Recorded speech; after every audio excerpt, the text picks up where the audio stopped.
Hello guys! For today's video ay mag-icing tayo ng yema cake. Itong cake na ito ay order ni Ma'am Wadilyn si Bongga. She's always ordering here. At ito yung favorite niyang flavor. Siyempre, minsan chocolate moist. Depende sa kanya kung anong gusto niya. Basta sabi niya, masarap. Charot. Sana. Shoutout sa iyo, Ma'am Wadilyn. Thank you so much for always trusting. Itong cake pala ito ay rush order. Nakaraan pa ito guys. Ngayon ko lang na-upload kasi alam nyo na pinagbawalan tayo mag-upload nakaraan. Kaya ayan, ngayon ko lang i-upload yung video na ito. At itong cake na ito ay 2-in-1 cake. Ayan, birthday ng hubby niya at saka monthly milestone ng kanyang anak. Kaya ayan, pinaghati natin sa dalawa para tipid, di ba guys? Para isang cake lang. Ayan. Ang size ng cake na ito ay 8 by 5 inches.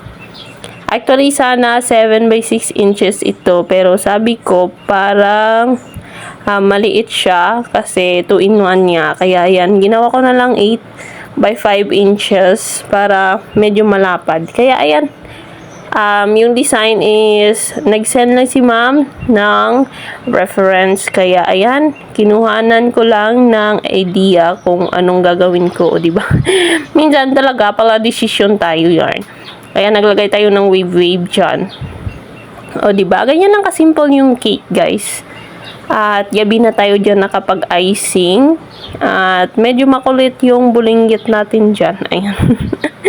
Ayan, naglagay na tayo ng borders para naman maganda. At ayang toppers ay inedit ko lang naman sa Pinterest. Sa PixArt pala. Ano ba yan? Yung mga printed toppers na yan ay sa Pinterest ko yung nakuha. Diba? Sana all.